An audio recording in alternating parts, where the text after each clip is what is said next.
ખાસ કરીને અત્યારે શાળા નંબર 1 ની મુલાકાત 31 ની મુલાકાત ઇંગ્લિશ મીડિયમ છે તમારા વોર્ડની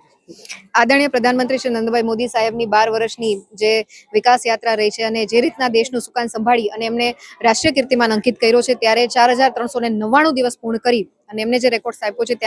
તેના માટે સૌપ્રથમ તો આદરણીય પ્રધાનમંત્રી શ્રી નરેન્દ્રભાઈ મોદી સાહેબને ખૂબ હૃદયપૂર્વકની શુભકામનાઓ આપું છું. સાથે સાથે એમને જ અનુલક્ષીને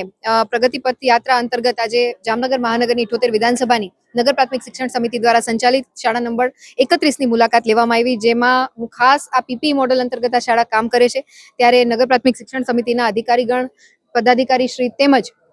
એનવીએન સ્કૂલના તમામ ટ્રસ્ટીગણ અને શિક્ષકગણનો આભાર માનું છું કે ખૂબ સરસ સહયોગથી આ શાળાનું સંચાલન ચાલી રહ્યું છે. ત્યારે પ્રથમ વર્ષે 35 બાળકો અને અત્યારે બીજા જ વર્ષે 101 બાળકો આ શાળામાં અભ્યાસ કરતા હોય ત્યારે હું જામનગરની જનતા જનાર્દનનો પણ આભાર માનું છું કે એમણે ગવર્મેન્ટ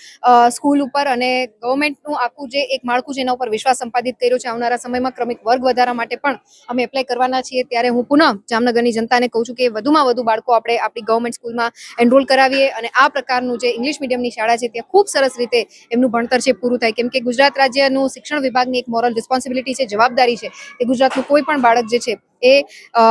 ભણતરથી વંચિત ના રહી જાય, શિક્ષાથી વંચિત ના રહી જાય. અને આદરણીય પ્રધાનમંત્રીશ્રીની પરિકલ્પના છે કે આવનારા સમયમાં વિકસિત ભારત બનાવવાની જ્યારે વાત આવે ત્યારે આજના જ બાળકો આવતીકાલનું દેશનું ભવિષ્ય બનવા જઈ રહ્યા હોય ત્યારે એમને શિક્ષણની સાથે મૂલ્યો આધારિત શિક્ષણ, સંસ્કાર આધારિત શિક્ષણ મળી રહે એ માટે સતત કાર્યરત છે.